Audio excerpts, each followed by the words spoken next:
nosotros en esta cobertura especial que estamos haciendo en las pantallas de Mega.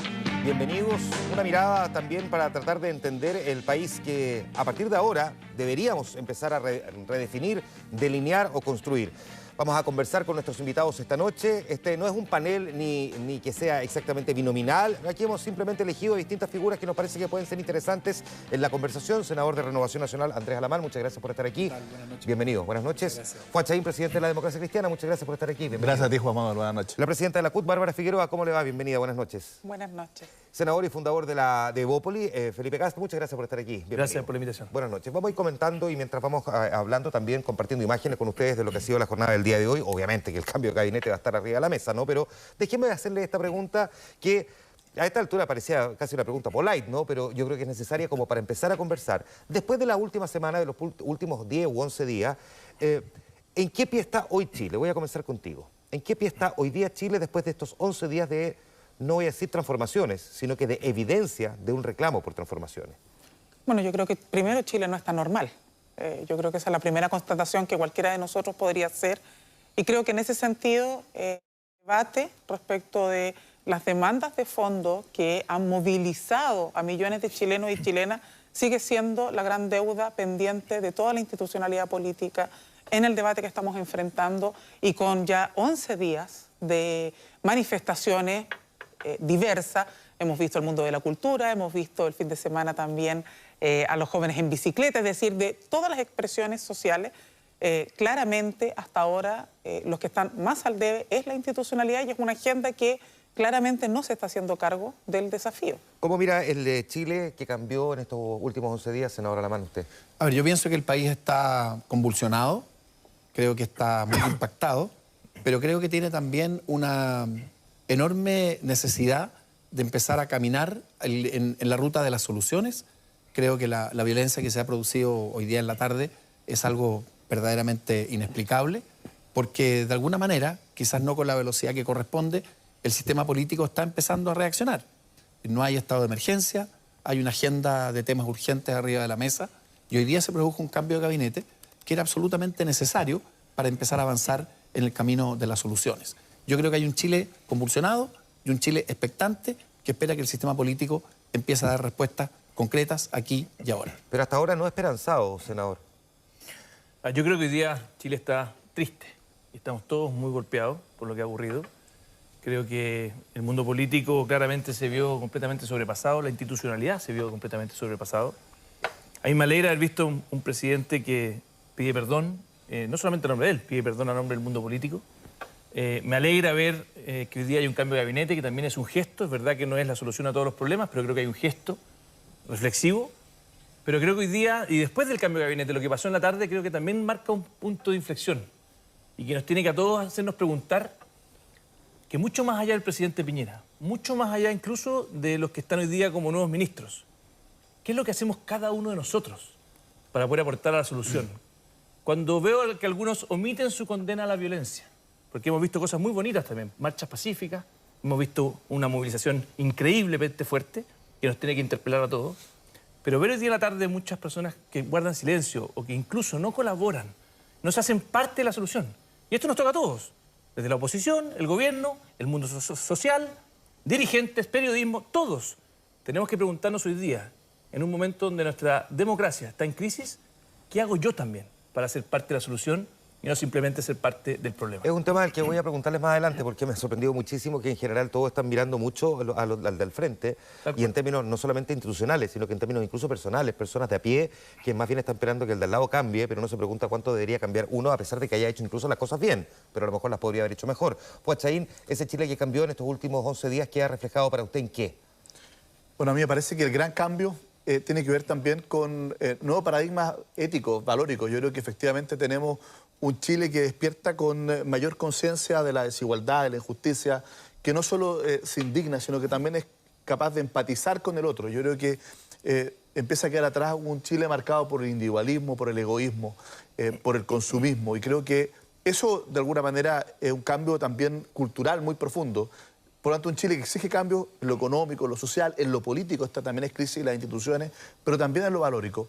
Sin embargo, hay algo que a mí me preocupa, porque creo que este movimiento ha tenido mucho hito. Uno que nos conmovió a todos, creo yo, el día viernes con esa marcha multitudinaria, no solo en Santiago, en todo el país, de personas que con mucha alegría, en su inmensa mayoría, pacíficamente, lo que reafirmaban era que aquí teníamos una herida abierta como país y que teníamos que ser capaces todos de mirarla y de irla cerrando de alguna manera con medidas, con políticas, con decisión, con voluntad. Pero también yo lo quiero decir con mucha fuerza. O sea, lo que hemos visto hoy día, donde efectivamente hemos visto una violencia absolutamente inaceptable nuevamente, parece que algunos, una minoría, lo que quiere es el caos. El caos es la antítesis de la democracia.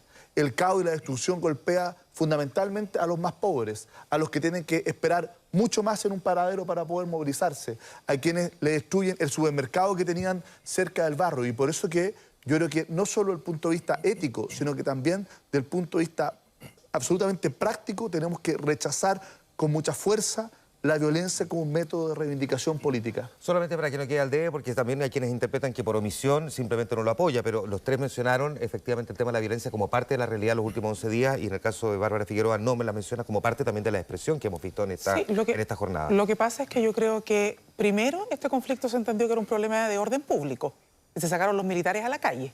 O sea, esa es la realidad de cómo partió este conflicto, suponiendo que esto era en realidad un problema donde si nosotros sacamos militares a la calle, con eso lo vamos a resolver. Han pasado 11 días.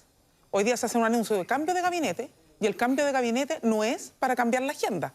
El cambio de gabinete es para profundizar los proyectos y las medidas que la gente no quiere y por lo que se ha movilizado. Entonces, a mí me preocupa cuando el foco de algunos es única y exclusivamente centrar este debate en la violencia, y yo me pregunto a estas alturas, ¿no será que esta misma incapacidad del Parlamento y del Gobierno de escuchar las demandas profundas no está contribuyendo también a esta violencia? Porque de verdad que a estas alturas yo me pregunto, si yo presento una agenda y digo, con esto estoy dando un gesto, estoy dando una señal, y esa agenda no es recogida, y reglón seguido, hago un cambio de gabinete y los ministros recién nombrados y ministras señalan que su labor es venir a ejecutar una agenda de 15 puntos que ya no fue bien recibida por la ciudadanía. Entonces, ¿en qué minuto, yo me pregunto, con todo el afecto y con todo el respeto, vamos a empezar a hablar de eso? Porque hasta ahora partimos el día 1 hablando de que este era un problema de orden público, y en el día 11 volvemos a hablar del debate de orden público, y entre medio de eso,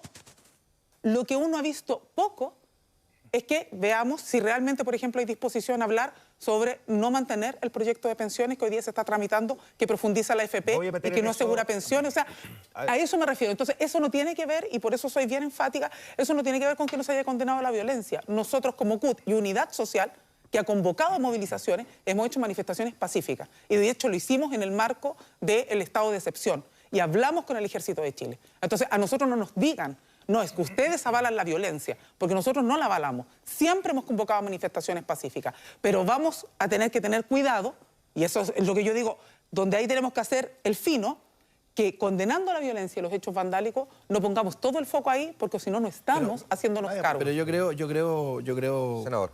No, yo creo que nadie está poniendo el foco solamente ahí, pero las cosas como son. Cuando esto se desató, ¿no es así? La primera expresión fue que las evasiones, que fueron de alguna manera lo que gatillaron posteriormente los ataques al metro, eran profundamente aceptadas, y no solamente eso, apoyadas por fuerzas políticas que decían que era perfectamente legítimo. Posteriormente tuvimos un estallido de violencia que fue verdaderamente gigantesco. Y yo coincido con lo que señala tanto Fuad como Felipe, de que ha faltado una acción mucho más enérgica de efectivamente separar lo que son esos hechos de violencia con lo que son las manifestaciones legítimas. Entonces tenemos una diferencia ahí que yo creo que se expresa en esta conversación y que se expresa en este panel. Fuad Chaín y Felipe Becas. No, mira, yo creo que nadie, efectivamente, salvo el gobierno, que creo que la primera reacción fue invocar la ley de seguridad del Estado, el estado de excepción, y yo creo que es cierto, pasaron prácticamente 9 o 10 días donde el gobierno ocupó el manual de cómo hacer las cosas mal. Renunció a gobernar, le endosó esto a los militares, a los carabineros, ¿no es cierto? Llegó tarde con cada uno de los anuncios, incluso con el cambio de gabinete. Pero ¿cuál es la responsabilidad de todos nosotros, por nuestro país? Desde los que están ustedes en el Parlamento, en el Senado, yo como presidente del partido político, tú como presidenta de la central más importante trabajadora de nuestro país.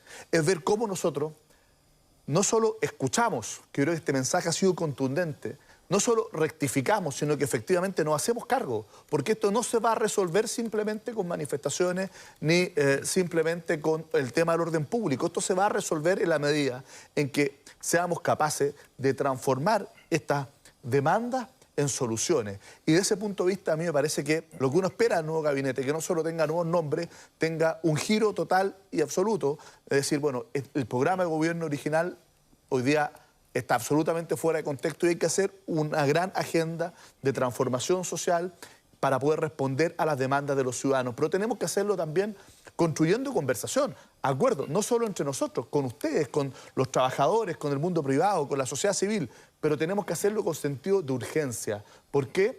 Porque llegó el momento nosotros de hacernos cargo de esto, pero también hay que decirle con mucha claridad a la gente que desde la política, desde los movimientos sindicales organizados, creemos que la violencia, en la medida en que la hemos visto también estos últimos días como ha rebrotado, lo único que hace es dificultar esa solución. Felipe Castro. Lo único que hace es generar más problemas que ser parte de una solución de la cual tenemos que formar parte de manera absolutamente urgente e inmediata. Bárbara, yo honestamente creo que el gobierno está haciendo un esfuerzo genuino. Está haciendo un esfuerzo genuino y acaba también de nombrar una serie de ministros que, de hecho, sus primeras declaraciones son: vengo a dialogar, vengo sin ningún prejuicio. Con conexión, Carla Rubilar, probablemente una de las dirigentes que tuvo más conexión en momentos más difíciles de los últimos días. Por eso aquí no solamente está en juego lo que haga el presidente, lo que hagan estos ministros. También está en juego lo que hagas tú, lo que haga yo, lo que haga la oposición. Porque no nos equivoquemos, aquí la crítica y esa movilización de 1,5 millones de chilenas y chilenos fue a todos nosotros. Y es demasiado fuerte lo que está en juego. Todos sabemos que efectivamente la violencia, cuando se empieza a relativizar, sabemos dónde comienza, pero no sabemos dónde termina. Yo quiero agradecer, por ejemplo, testimonios como he visto de Marcelo Díaz, que hace una condena fuerte, lo mismo que está haciendo FUAT. Javiera Parada, que desde su historia personal también levanta la voz y dice: cuidado, cuidemos nuestra democracia. Terminó renunciando esta tarde-noche a la Revolución Democrática. Por lo mismo digo, entonces, ojo, estamos viviendo un momento histórico. Y la ciudadanía nos va a preguntar en su casa: ¿van a estar a la altura o no? ¿O van a seguir jugando a las peleas pequeñas? ¿O van a seguir jugando al prejuicio en el otro? Si esto no se trata de Sebastián Piñera. Hay mucho más en juego que Sebastián Piñera. Y eso es lo que muchas veces algunos no entienden. ¿Qué piensa la ciudadanía del cambio de gabinete? Mire, nosotros salimos a preguntar, tampoco es una encuesta estadística, pero también ayuda de alguna manera a tomar las percepciones. No veamos lo que dijo la gente. Ha sido pobre el cambio de ministro. Creo que debería haber sido mucho más contundente el cambio. De partida sacar a la Marcela Cubillos. Y creo que Briones me parece interesante, pero nada más. O sea, encuentro que no va a ser mucho el cambio, ya que a los verdadera que debería haber cambiado no los cambió, que son el de transporte, el de salud y el de educación. Pero no creo que vaya a ser gran relevancia en verdad el cambio. Siguen siendo los mismos, hicieron una suerte de lo que ya hemos dicho tanto como una sillita musical, se cambiaron. A Cecilia Pérez en deporte, Cecilia Pérez en deporte. Según yo es cosmético simplemente el cambio y no es lo que la gente, o sea, a esta altura un cambio ministerial ya no tiene ningún efecto, o sea, el gobierno ha llegado como 4 días tarde a intentar solucionar cualquier conflicto. Hablemos del cambio de gabinete. Voy a partir por quienes forman parte del gobierno primero.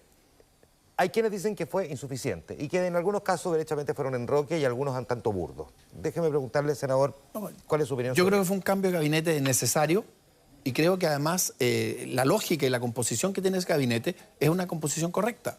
Aquí se trata de poner arriba de la mesa a un conjunto de personas que tienen capacidad, que no tienen prejuicios, que tienen una mentalidad amplia para precisamente lo que se busca, que es alcanzar las soluciones e impulsar esta agenda de respuestas ¿Qué inmediatas. garantiza esa mentalidad amplia? Se lo pregunto porque, por ejemplo, una de las cosas que le han recordado a Felipe Ward es su famoso tuit en contra de la izquierda diciendo que los derechos humanos para ellos era como un cajero automático del que a veces sacaban plata. Mire, si nos ponemos a revisar los twitters, no es así, quién sabe en lo que vamos a terminar. Yo lo que quiero decir es una cosa diferente. No, pero son decidores también de la opinión que tiene un político al respecto. Está bien. Y por lo tanto, cada una persona tiene que responder por sus twitters y por sus condiciones y por su trayectoria. Pero yo pregunto lo siguiente: si este no hubiera sido el cambio, ¿habría habido un cambio entonces ideal? Yo creo que era muy complejo efectivamente hacer un cambio que dejara a todo el mundo satisfecho. Pero ¿por qué no toca? Pero déjame ir al punto. Le voy a ir a un punto que la gente sí ha cuestionado. Sí. Salud, transporte y educación no se tocaron. Y son 3 áreas muy sensibles. Bueno, está bien, no se tocaron y se tocaron 8 de las áreas más sensibles y quizás... Pero nadie está reclamando por deporte. Y quizás, está bien, pero escúcheme una cosa. Cuando cambia el equipo político completo y cuando cambia el equipo económico completo, eso es un cambio lo suficientemente contundente. Yo por lo menos no recuerdo que haya habido un cambio de gabinete donde las dos vigas claves se cambien. Entonces yo le digo una cosa, desarmar todo el gobierno tampoco me parece que hubiera sido adecuado. Entonces yo creo que los cambios van en la dirección correcta y el equipo hay que dejarlo que funcione. El equipo todavía no está, o sea, va a entrar a la cancha mañana y tiene una agenda que sacar adelante.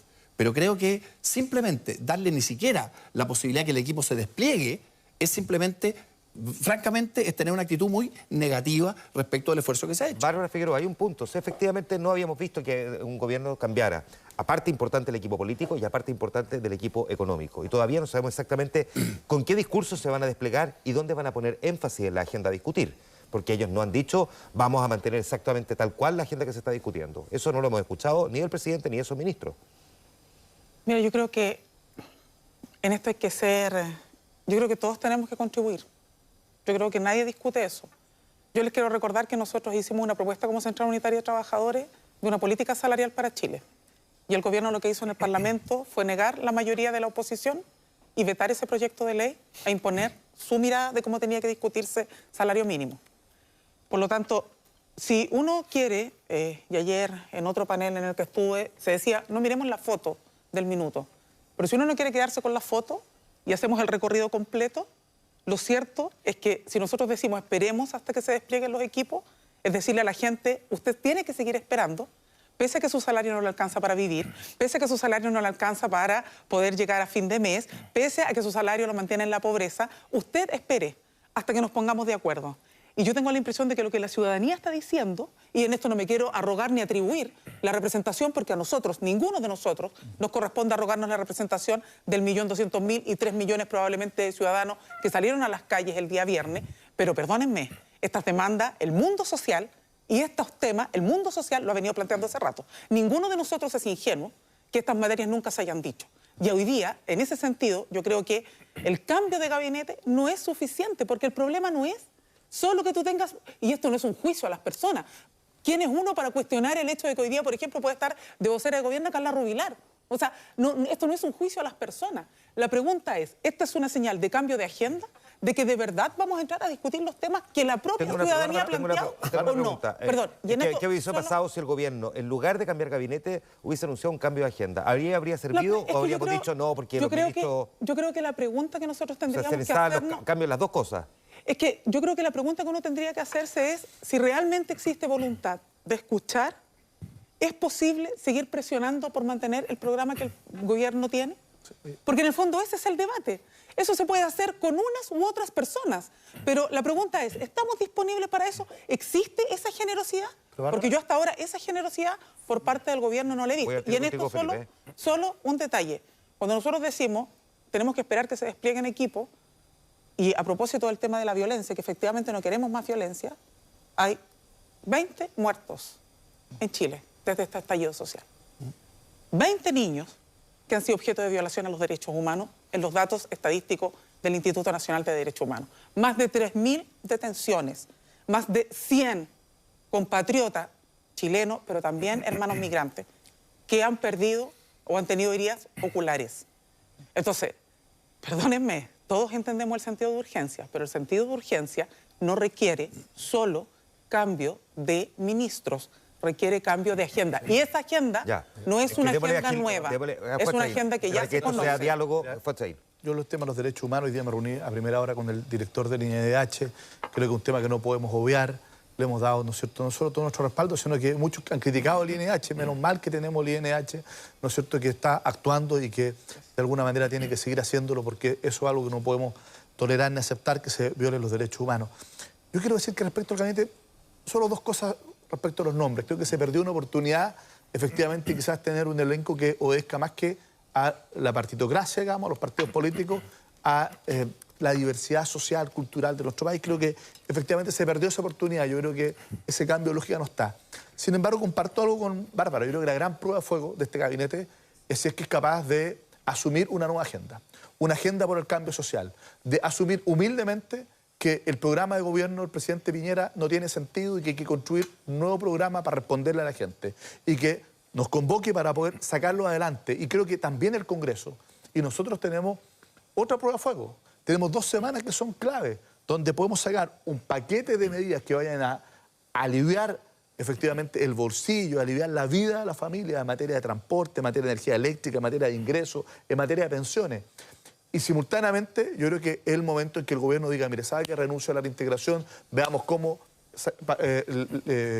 podemos generar impuestos que graben realmente a los más ricos. ¿Para qué? Para poder financiar estos gastos permanentes, para poder financiar esta agenda social y cómo tenemos un verdadero sistema de pensiones que no solo le permita mejorar su pensión al pilar solidario, sino que también a esa clase media que trabajó, cotizó, ahorró y que hoy día siente que tiene una pensión muy similar a la que hubiese tenido si nunca hubiese ahorrado. Y esa clase media requiere efectivamente una respuesta contundente que hasta la hora no la tiene en el proyecto del esperando gobierno. la vocera de gobierno, que tenemos móvil con ella, contacto inmediato, pero antes Felipe Kast, que tenía ahí la palabra. Un minuto para ir con la vocera de inmediato. No, básicamente, yo te insisto, acá Bárbara, y te lo digo buena fe, el gobierno tiene toda la disposición a poder dialogar, abrir la cancha. Es justamente el sello de los ministros que puso. Carla Rubilar lo demostró en terreno, hemos visto a Gonzalo Blumel, hemos visto el rol también que va a tener probablemente Ignacio Briones. Por lo tanto, si no actuamos todos de buena fe, vamos a haber fallado una vez más. Si yo creo que parte del descontento es que ven a una clase política que no se pone de acuerdo, que no es capaz de ponerse de buena fe con el otro. Entonces, al final del día, ojo, acá yo espero que en el corto plazo, me habría encantado que el fin de semana sesionara el Congreso. Se lo propuse al Comité de Senadores en su minuto, podríamos haber sacado, por ejemplo, la baja en la dieta parlamentaria. En materia de derechos humanos, 100% de acuerdo, Bárbara. Si en materia de derechos humanos tenemos que ser implacables. Hoy día tuvimos sesión de la Comisión de Derechos Humanos, oficiamos al Ministerio Público, recibimos testimonios. O sea, así como tenemos que condenar la violencia con mucha fuerza, y es un escándalo lo que pasó en la tarde, tenemos que pedir la mayor rigurosidad, y por eso me alegró que el presidente de la República llamara a Michelle Bachelet. 2 consensos mínimos. Consensos mínimos. Que llamara a Michelle Bachelet y le pidiera una misión especial a ella, a pesar de que de otro color político.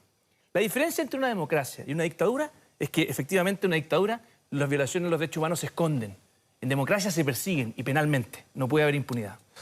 Carla Rubilar está con nosotros ya en contacto desde La Moneda, entiendo, la nueva vocera del Poder Ejecutivo. ¿Cómo le va, ministra? Gracias por estar con nosotros esta noche en esta cobertura especial en Mega. Bienvenida, buenas noches. Muy buenas noches y muy buenas noches a quienes están en el estudio también. Déjeme preguntarle, ministra, primero, tener que hacer vocería en medio de una situación compleja. Hoy en la tarde, de hecho, hoy en la tarde-noche tuvo que hacer su primera enfrentando, entre otras cosas, episodios de violencia. Una de las cuestiones que se le criticaba a la vocera anterior era que ponía énfasis en la violencia y no tanto en los reclamos de la gente. ¿Cómo lo aborda usted y cómo se maneja ese tan sensible equilibrio? Mire, el presidente Piñera nos pidió poder diferenciar claramente entre los disturbios, la delincuencia, los que buscan la violencia y el caos, de quienes se manifiestan pacíficamente. Eso no es solamente ahora, sino que mientras yo fui intendenta de la región metropolitana, las directrices fueron bastante claras en esta materia. Por eso nosotros lamentamos tanto ver estas 2 postales. La postal de hoy día, de un desmán, un caos, destrozos, 6.500 personas, que contrastan completamente con 1.200.000 personas que se manifestaron completamente pacíficas el viernes pasado. ¿Y sabe lo que más duele de esto? Que esas 6.500 personas que generan el destrozo, el caos, la violencia, llenan los medios de comunicación, llenan las imágenes como si fueran la realidad de lo que quieren los manifestantes, cuando es completamente lo contrario. Lo que es claro y categórico, y uno lo nota en la calle conversando con la gente, es que la gente está cansada de que con violencia y caos se tapen las legítimas reivindicaciones de las personas. Y hoy día hablamos de los destrozos, del incendio, de la violencia, y no hablamos claramente de lo que le importa a los chilenos. Y eso es lo que nos duele finalmente, y eso es el esfuerzo que estamos tratando de hacer. Diferenciar, separar aguas claramente de quienes quieren, manifestándose pacíficamente, hacer un cambio, porque Chile cambió en una semana, versus los que creen que el camino es la violencia y que son un puñado que tenemos que perseguir, identificar y sancionar. Y ese trabajo lo vamos a realizar fuertemente con la policía y con la ayuda de la Fiscalía. Eso quería preguntarle, ¿cómo se va a trabajar para detener esos hechos de violencia? Que por una parte están generando daño, por otra parte susto, pero al mismo tiempo también están empañando esta otra gran masa de gente que se está movilizando en Chile. ¿Cómo se va a trabajar de una manera más efectiva? Porque los últimos 11 días, francamente, no dio resultado. Nosotros estamos tratando de reforzar el trabajo con Carabineros y la Policía de Investigaciones en concordancia con la Fiscalía, que finalmente es el persecutor penal. Nosotros tenemos que ser capaces de identificar quiénes están detrás de estos hechos de violencia que empañan, como usted muy bien decía, las verdaderas reivindicaciones. Si la marcha de 1.200.000 personas terminó casi sin incidentes el viernes pasado, que finalmente es la gente que quiere poner en el tapete y en la discusión cómo construimos el Chile de los próximos 30 años. Pero tenemos que ser capaces, y en eso en un trabajo, y el ministro Blumel va a tener reuniones con las policías y con la fiscalía para ver cómo apretamos más la mano, cómo podemos generar más inteligencia, cómo podemos identificar más rápidamente a los responsables, porque en la medida que los saquemos de la calle, vamos a permitirle a la gente expresarse tranquilamente y poder sentir de que las calles son un lugar donde se puede demostrar lo que uno quiere lograr. Hoy día, lamentablemente, se infiltran algunos violentistas, que son un puñado, que son pocos, e impiden que nosotros podamos ver las imágenes maravillosas que vimos el viernes pasado de gente de todos los colores políticos, sin creencias religiosas, sin divisiones, un Chile completo marchando, que es lo que nosotros como gobierno, por supuesto, que avalamos y no queremos que se empañe con estos hechos que hoy día nos duelen con tanta fuerza y violencia como lo vimos en las calles de Santiago. Usted integra ahora el comité político. ¿Qué diferencia este comité político del anterior? A ver, el presidente nos planteó varios desafíos. El primero se dio cuenta de que era necesario hacer un cambio, que finalmente no podíamos seguir haciendo lo mismo para poder tener resultados diferentes. Y en ese sentido hizo cambios de cara, hizo cambios generacionales, pero lo que más nos pidió fue un cambio de actitud. ¿Qué significa un cambio de actitud? Significa reconocer que tenemos que ser más humildes, que tenemos que escuchar más, que tenemos que hablar menos, que tenemos que estar más en la calle, que en el caso mío, que me toca llevar el mensaje del gobierno a los ciudadanos, ¿no es cierto?, la vocería, también pueda traer la voz de los ciudadanos al gobierno. Y para eso voy a tener que estar mucho en terreno y no solamente aquí en contacto con los diferentes parlamentarios, partidos políticos y dirigentes en La Moneda, sino que escuchando a los dirigentes de base, a las organizaciones sociales, porque de eso se trata también. Y ese cambio de actitud es la impronta que nos ha pedido el presidente que tengamos. No solamente estar aquí nosotros conversando entre cuatro paredes, sino que también escuchando en cada uno de los rincones de cada una de las regiones de nuestro país. ¿Hay cambio de agenda, ministra? ¿Hay priorización de temas y otros que por los que no se va a seguir insistiendo? A ver, creo que esto es muy decidor la vocería que hoy día hizo el ministro de Hacienda. Nuestro ministro de Hacienda es un ministro que ha dado señales claras de que aquí no hay ninguna decisión que esté grabada en piedra. Una frase similar él ocupó y con eso trata de transmitir de que estamos completamente abiertos al diálogo, que entendemos que tenemos que estar dispuestos a escuchar opiniones de diferentes, divergentes, a hacer las modificaciones que sean necesarias en el entendido de que podemos mejorar la calidad de vida de los chilenos. Acá nosotros creemos que todo puede ponerse sobre la mesa para debatirse, pero también tenemos que ser capaces de llegar a acuerdos y soluciones, porque hoy día tenemos una batería de proyectos que probablemente no son la solución a todos los problemas de la gente, pero que por Dios ayudan si nosotros congelamos las tarifas, si mejoramos las pensiones, si mejoramos la distribución más equitativamente del Fondo Común Municipal. Son cosas buenas que se pueden hacer rápido y que si nos ponemos de acuerdo van a mejorar en la urgencia. Posteriormente hay discusiones y debates más difíciles, pero estamos dispuestos a mirarnos los ojos, a sentarnos a la misma mesa y a ver si efectivamente hay otras personas y otros grupos políticos que tengan la razón y sean más representativos de lo que en algún momento nosotros pensamos que era lo que había que hacer. Esa disposición está y está clara y yo creo que está muy clara en lo que manifestó el ministro de Hacienda. Ahora, en esa misma línea, por ejemplo, le pongo solo un ejemplo, el proyecto 40 horas que está sobre la mesa y que el gobierno ha intentado desechar una y otra vez. Se va a encontrar ahí con una realidad que es apoyada mayoritariamente por la ciudadanía. ¿Está, por ejemplo, el gobierno dispuesto a darle una vuelta de tuerca a ese proyecto? Nosotros con la ministra Saldívar tenemos una ministra que, por Dios, que sabe de trabajo. Estuvo en la superintendencia, es una mujer de terreno, es una mujer dialogante. Yo creo que tenemos que sentarnos a conversar porque muchas veces las preocupaciones al respecto del tema de proyectos como las 40 horas no es disminuir el horario y que eso sea un problema, sino cómo evitamos que eso se vea finalmente afectando el empleo y nuestras pequeñas empresas. Si nosotros podemos conversar, dialogar y ir protegiendo a los pequeños empleadores, protegiendo que las personas sí puedan encontrar trabajo cuando quieran. Por supuesto que uno puede conversar y dialogar, pero lo que yo me refiero es que nunca hay ningún proyecto que el gobierno, este o cualquier otro, rechace porque sí. Lo que necesitamos finalmente es dialogar para que lo que nosotros proponemos finalmente en la realidad mejore las condiciones de la gente y no las empeore en una muy buena intención. Es que hace menos de un mes el presidente había dicho que si el proyecto se aprobaba lo llevaba al Tribunal Constitucional. ¿Usted me está diciendo que ahora eso no ocurriría? No, lo que estoy planteando es que uno puede conversar. Al respecto del tema del Tribunal Constitucional, el problema es bien claro. Yo entiendo de que el proyecto presentado por la diputada Vallejo busca mejorar la calidad de vida de la gente y tener más tiempo para la familia, para la distracción, para compartir, para lo que sea. Pero también es cierto, y yo fui parlamentaria 12 años, que hay proyectos de ley que no se pueden presentar, aunque a uno le encantaría, porque lamentablemente la atribución de disminuir las horas de trabajo que irrogue gasto al Estado es solo atribución presidencial, y eso lo saben todos los parlamentarios. Entonces, claramente sabemos que ese es un proyecto que tiene problemas en materia de constitucionalidad, lo que no significa que no podamos discutir al respecto si nos podemos poner de acuerdo en alguna fórmula que permita hacerlo viable.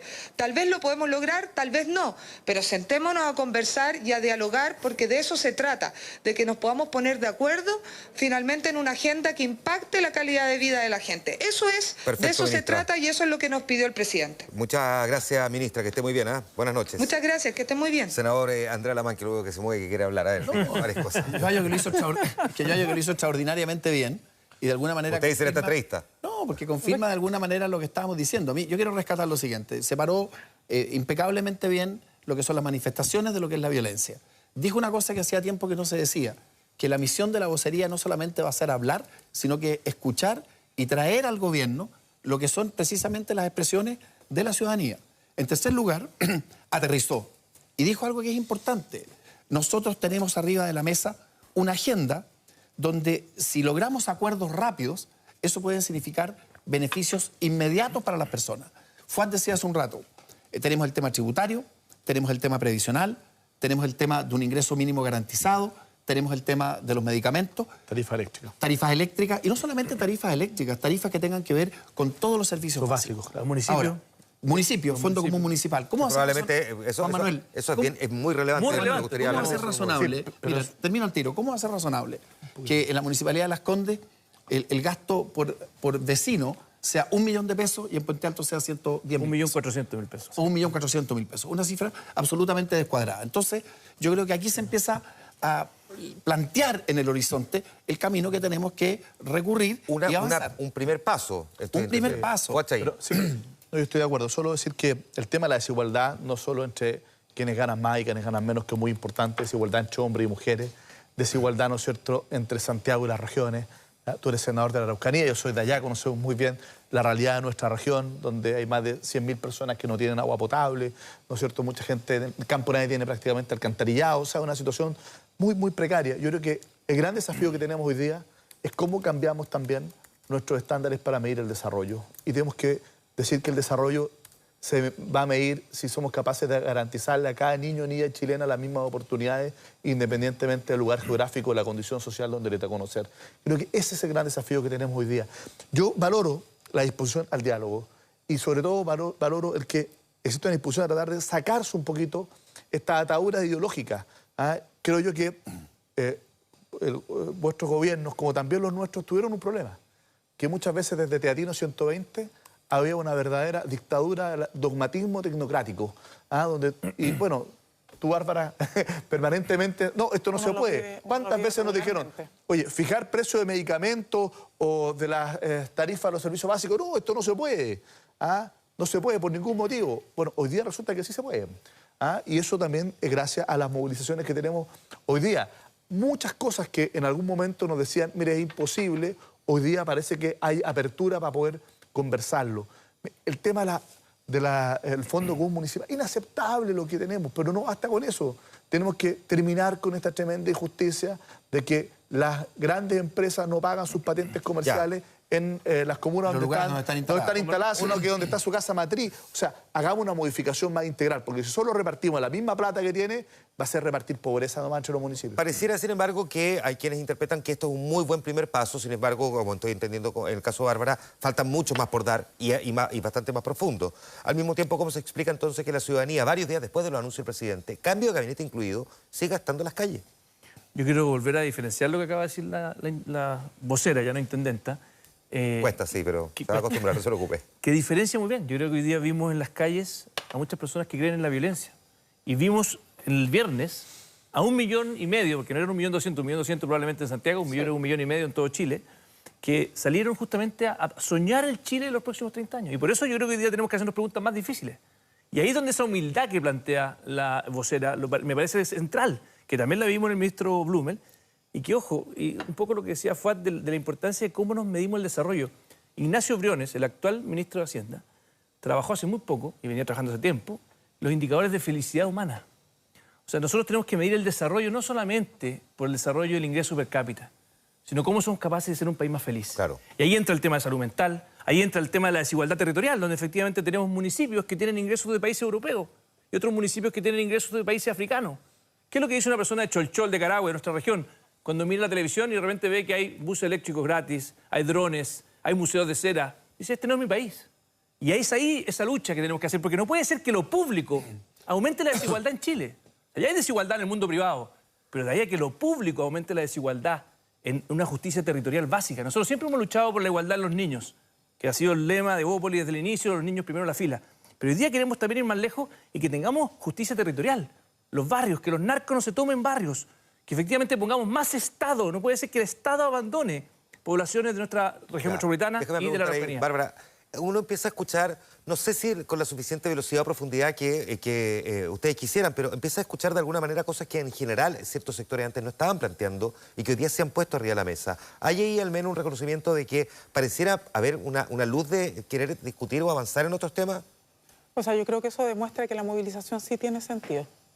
Y yo creo que en eso a veces, y lo digo porque nosotros, por ejemplo, cuando hemos convocado movilizaciones, muchas veces hemos sido criticados. Sí. Y se nos critica porque se nos dice, esa no es la manera. Nadie estaría hablando hoy día de esto si no hubiese sido por el estallido social. Y eso es un valor, sin duda. Y la disposición al diálogo, bienvenida sea. Lamentablemente, para quienes tenemos la ingrata tarea de ver la cara más amarga del mundo del trabajo, el diálogo a veces cuesta más que la declaración. Entonces, yo en eso soy cauta, voy a esperar las señales concretas. Nosotros sí hemos dicho y hemos hecho una apuesta. Nosotros presentamos como CUT hace 4 o 5 días atrás, el día jueves de la semana pasada, una propuesta de pliego laboral.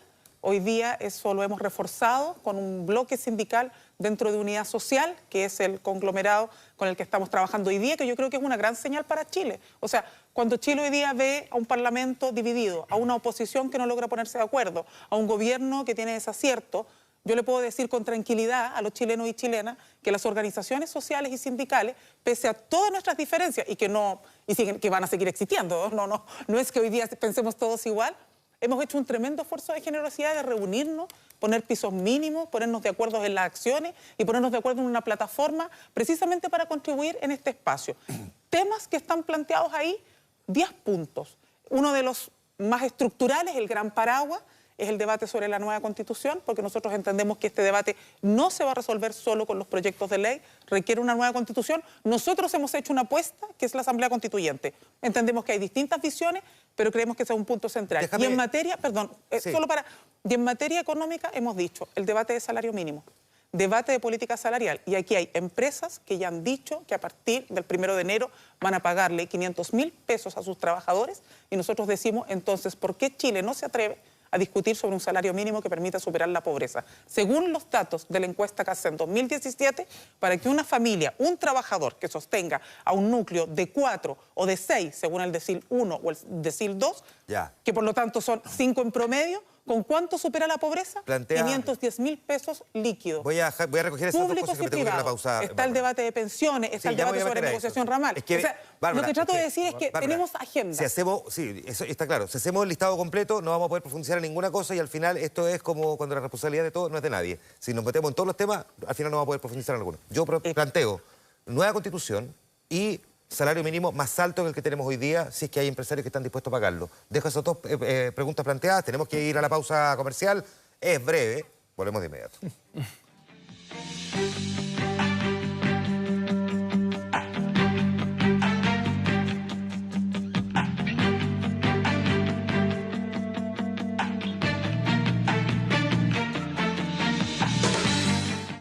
En el mundo nacen nuevas formas de comunicarse, nuevas plataformas, nuevas emociones, nuevos caminos. Nace al mismo tiempo un lugar que avanza hacia una nueva era. Bienvenidos a Mega Media, el holding de comunicaciones más importante de Chile y del Pacífico Sur. ¡Es tu hermano, huevón! Cínico de mierda. No me puedes traicionar, Mariano. Tengo una idea, pero tendríamos que saltarnos algunas reglas. Usted queda detenido por su participación en el homicidio de Raúl Salgado. Pero si me dan la espalda, voy a tener que hablar. Te recuerdo que Benjamín también es hijo tuyo.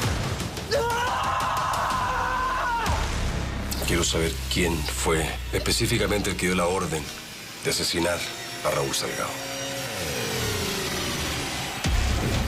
Juegos de Poder, recta final, de domingo a miércoles, después de Mega Noticias.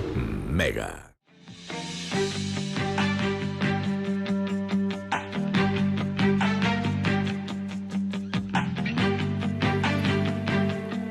Seguimos conversando en este Chile que viene en Mega con Felipe Kast, Andrés Alamán, Fuad Chahín y Bárbara Figueroa. Déjeme preguntarle, voy a partir con usted, senador Alamán, ¿por qué, no sé si la mayoría de Chile, pero hay un grueso de la población que hoy día mira con interés tener una nueva constitución?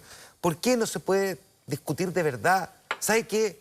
Tengamos una nueva constitución. ¿Cuál es el problema? Si además hay muchos países donde había una nueva constitución, casi la mitad o más de la constitución antigua la recogen y la meten igual dentro porque habían cosas que funcionan bien. Es que yo no veo ningún problema para discutir la nueva constitución. Entonces, ¿por Aquí, qué? vamos por parte.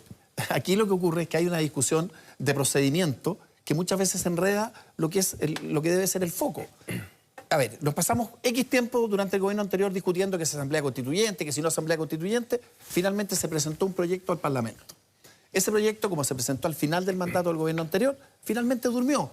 Y nadie, hablando en castellano, nadie le dio importancia. El Congreso de la República está en condiciones para partir mañana discutiendo una reforma de la Constitución. Tiene todas las facultades, por ejemplo, para mejorar la actual Constitución, para establecer una Constitución nueva. Yo mismo he hecho un conjunto de propuestas de fondo para el tema constitucional, ni más ni menos al corazón de cómo se gobierna Chile, un cambio de régimen político. En consecuencia, lo que hay que hacer es entablar la discusión donde corresponde y ese lugar es el Congreso. No con la gente. Momento.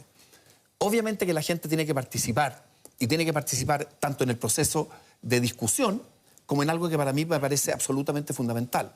Yo creo que es perfectamente razonable que cuando se elabore este nuevo texto, por ejemplo, sea ratificado plebiscitariamente. Creo que es una fórmula inteligente, correcta, sensata. Vinculante, por cierto. Y vinculante. Fue Felipe Kast. Deberíamos tener una nueva constitución y que esa nueva constitución sea discutida por la gente. O sea, de hecho, tanto así que en su minuto cuando fue Michelle Bachelet convocó a los cabildos, Evópoli participó activamente en eso. De hecho, el presidente actual, Hernán Larraín, fue parte del consejo observador de ese proceso. Pero como muy bien dice Andrés, eso tiene que finalmente elaborarse en el Congreso. Y de hecho hoy día tenemos tal vez como nunca, se acabó el binominal, tenemos parlamentarios que representan distintas sensibilidades, tenemos parlamentarios que incluso tienen un 1%. Yo creo que son cosas que claramente tenemos que, desde la ciudadanía, con las organizaciones sociales, construir un diálogo genuino. Y este diálogo genuino tenemos que hacerlo con mucha humildad, porque de hecho yo creo que además de la nueva Constitución, ojalá nos atrevamos, es decir, que vamos a debatirla con seriedad, con propósito, y ahí Evópoli ha planteado siempre una Constitución liberal, que debiera serlo, nosotros creemos que ese debiera ser el camino, otro podrá creer que es otro camino, pero agregarle además un procedimiento que tuvo México en su minuto, que es el presupuesto base cero, que te permite que no solamente tengas una constitución escrita con ciertos elementos, sino que además a quienes queremos priorizar con nuestro presupuesto. Hoy día Chile tiene 77.000 millones de dólares. Y que la gente elija dónde quiere gastar la plata. Y que en el fondo que nos demos todos, la gente, los parlamentarios, los actores sociales, ¿a quién queremos poner primero en la fila? Llevamos 30 años simplemente haciendo cambios incrementales, de 5% aquí, de 2% acá, y no nos hemos dado el derecho a decir, ¿saben qué? Tal vez hay 3 grupos de la población que sí son importantes. La salud, los adultos mayores y los niños, que son los que no gritan, son los que no protestan, son los que no recurren a la violencia y se han ido quedando históricamente debajo de la mesa. Ya, fue Chaguín, perdón. Sí, pero eso no necesita cambio constitucional. Eso, No, por eso digo, yo creo que un cambio de agenda. es un ¿no? cambio de agenda. Pero es un cambio de agenda para no confundir a la gente con el debate constitucional. No, pero me parece más importante incluso que el debate constitucional. No, está bien, pero eso es lo que le parece importante a usted. A la gente le parece importante una nueva constitución y yo estoy preguntando en función de lo que decía Bárbara Figueroa. Cuidado con decir que la ciudadanía lo que más le importa es la nueva constitución. De hecho, César Hidalgo acaba de hacer Partí diciendo en este bloque que no sé si la mayoría, pero no estoy escuchando a nadie debatiendo sobre queremos resolver sobre el presupuesto. Sí estoy escuchando a gente pedir nueva constitución. Lo que pasa, yo creo que el problema ocurre cuando uno le pregunta por una cosa, responde otra, porque al final confundimos a la ciudadanía. Sobre el tema de la constitución, mire, yo creo que, de verdad, Chile Vamos desperdició una tremenda oportunidad.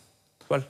¿Cuál será? Porque en el proceso constituyente anterior, que inició la presidenta Bachelet con los encuentros autoconvocados, con los cabildos, con toda esa base de participación, presentó un proyecto para poder hacerlo participativamente, pero dentro de la institucionalidad, que lo que hacía era crear un nuevo capítulo de la Constitución Política, ¿no es cierto? El capítulo 16 de la Constitución Política. Y no es que haya dormido el sueño de lo justo, porque eso no es cierto, senadora Lamán. ¿Qué pasó con eso? No, porque se discutió en la Comisión de Constitución. Yo era parte de la Comisión de Constitución de la Cámara de Diputados y no hubo ni un parlamentario de Chile Vamos, ni uno, que estuviera dispuesto a apoyarlo. ¿Apoyar qué cosa? Apoyar la reforma. Apoyar la reforma que lo que hacía era crear un mecanismo para poder crear una nueva constitución, que era una convención constitucional, una convención constituyente que se tenía que fijar luego por este Congreso a través de una ley orgánica.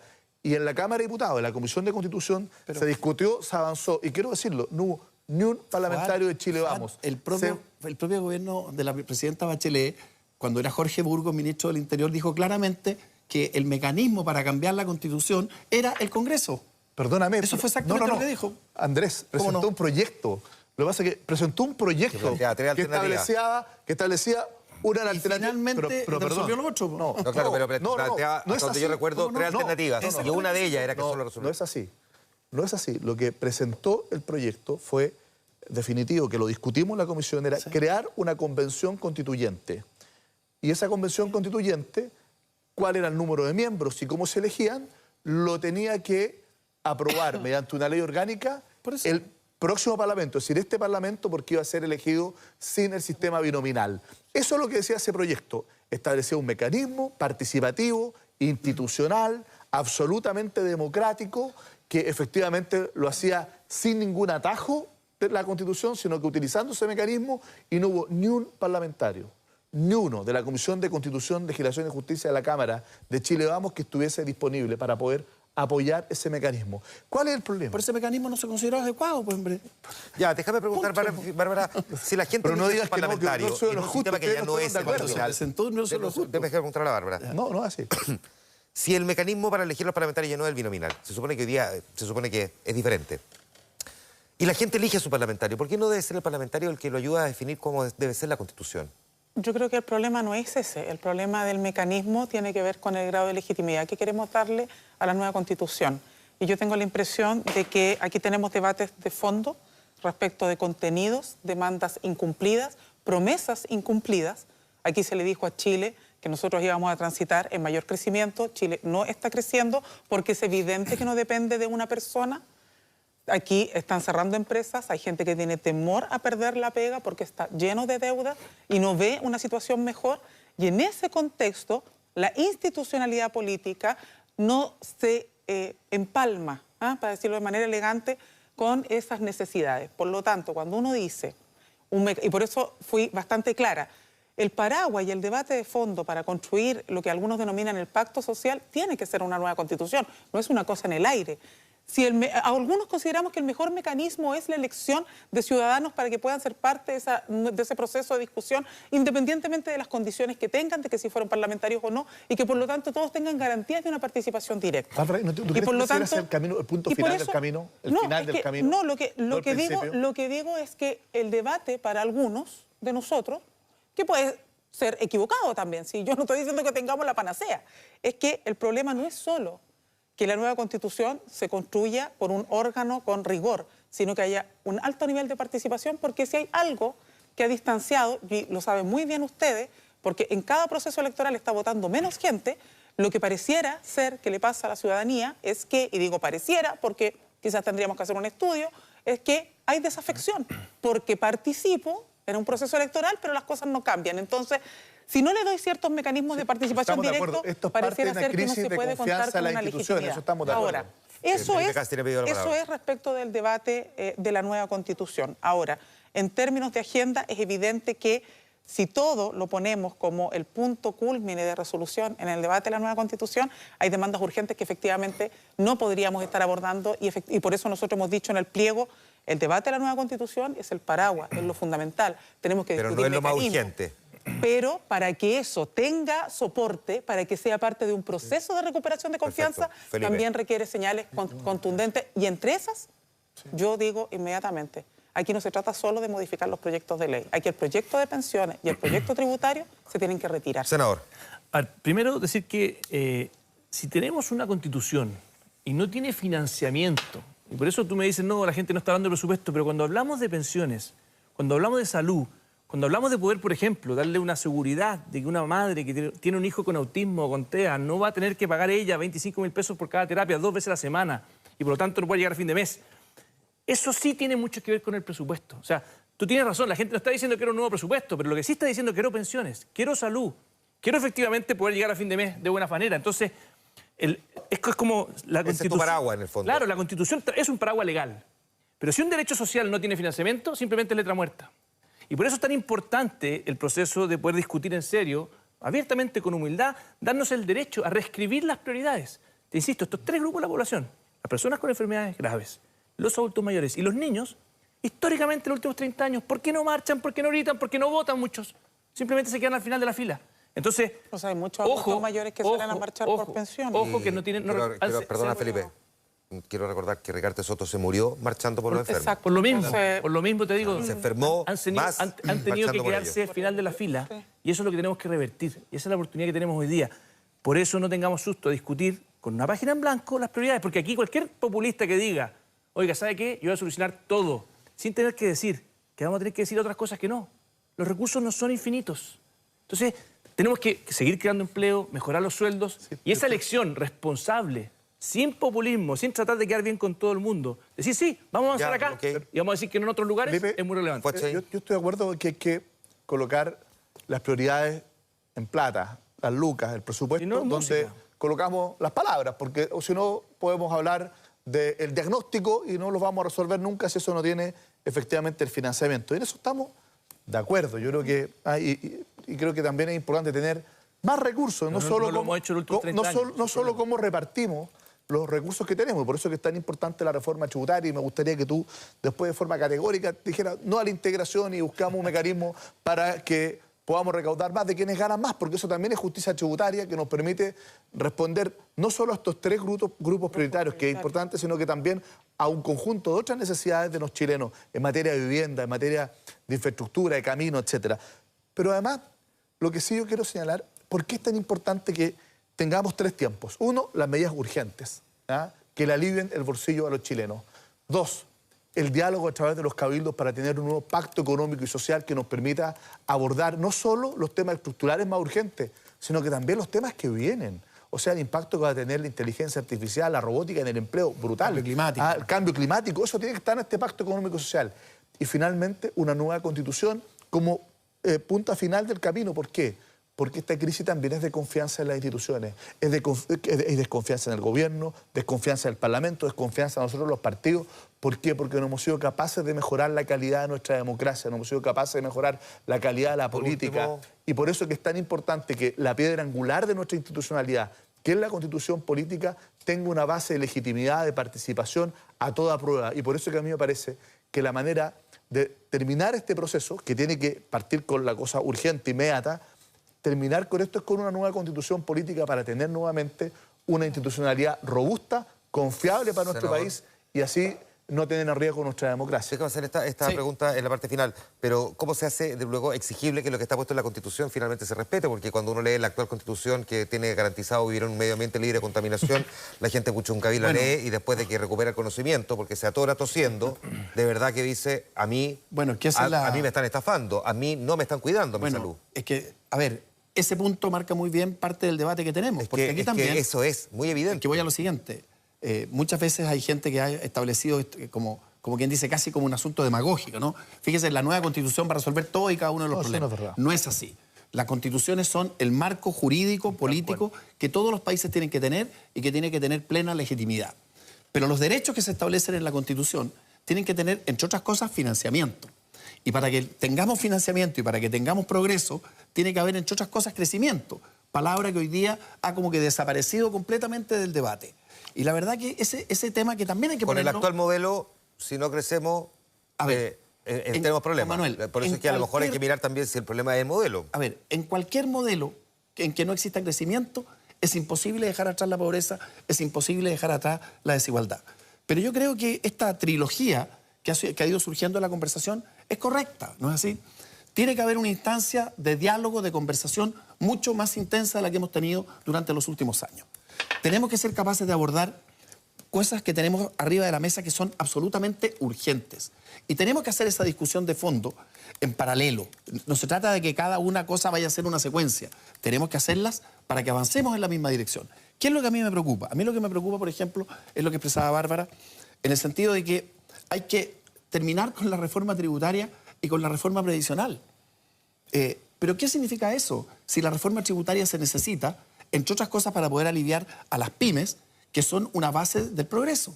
Y la reforma previsional, sin perjuicio de los criterios que tengamos respecto del sistema, es fundamental para ir en ayuda ahora de más de 1 millón de pensionados y fundamentalmente para la gente que más necesita.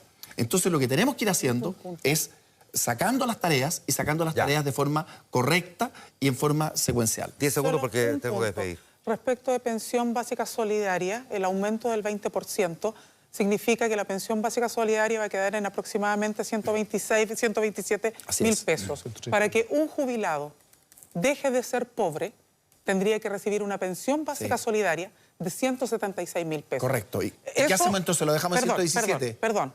Eso no se resuelve con ese debate. Segundo lugar, para que un jubilado deje de ser pobre, la pensión mínima, es decir, la pensión básica solidaria es la que paga el Estado. Es el aporte que hacemos todos para que alguien que no cotizó en su vida, por ejemplo, muchas mujeres que están en la casa, dueñas de casa, que no fueron a trabajar, pueden recibir una pensión. ¿Es justo que tengan una pensión menor a lo que le permite superar la pobreza a esa persona?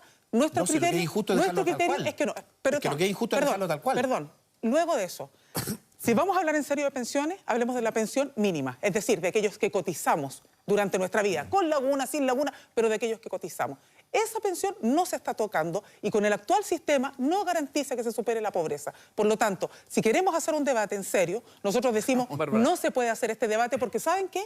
La política de la medida de lo posible es lo que nos tiene en esta crisis. Entonces a mí me van a decir que la manera de solucionar esto es siempre aportando en la medida de lo posible con un presupuesto que, dicho sea de paso, es de los presupuestos que menos crece en los últimos 10 años en un momento de crisis económica. Bárbara, yo te propongo lo siguiente. Sí, muy cortito. En el corto plazo, avancemos ojalá en los 4 días próximos. Avancemos en ese 20%. Y estoy de acuerdo contigo, el presupuesto base cero te permite poder dar cambios estructurales en materia de pensiones. Pero avancemos con esto ahora, demos señales concretas. Bajemos la dieta de inmediato al mundo parlamentario. Demos señales concretas y no evadamos la discusión de fondo que tú planteas. Y se hace de forma correcta, consistente. Bueno, nosotros planteamos un pliego con demandas laborales. Yo invito a que la ciudadanía lo conozca para que podamos también debatir con esas propuestas en mano. Yo simplemente creo que la gente no quiere ni que nos teimemos y que si no es todo lo que queremos, entonces lo rechazamos, pero tampoco quiere, ¿ya? Y lo quiero decir a propósito de la conversación respecto de pensiones, que la conversación después de la crisis sea prácticamente la misma antes de la crisis. O sea, viendo cómo te doy lo mínimo posible para avanzar, que es la actitud que ha tenido el gobierno. Entonces yo creo que aquí o tenemos conciencia de la profundidad, ¿ya? Y avanzamos en serio para resolver los problemas, no para barrerlos debajo de la alfombra, para resolver los problemas con responsabilidad, pero también con sentido de urgencia, y nos hacemos cargo de la profundidad de la crisis social y de lo que está ocurriendo en nuestro país, o si no, la gente, a todos nosotros nos va a pasar por encima. Si a nosotros no nos creen, y esta es una oportunidad. Como yo decía, el gabinete tiene una prueba de fuego, nosotros también. Nuestra prueba de fuego es demostrar de que entendimos el mensaje y que las cosas tienen que ser distintas antes de la Huachaín, crisis. presidente de la Democracia Cristiana, Bárbara Figueroa, presidenta de la CUT, Felipe de Cas, senador y fundador de Bópoli, senador Andrés Alamán, de Renovación Muchas Nacional. gracias. A los cuatro, gracias por estar aquí sentados también, debatiendo y conversando con nosotros. Que estén muy bien. Muchas Nosotros gracias. seguimos. Muchas gracias por haber estado con nosotros en esta cobertura especial. Que estén bien. Buenas noches.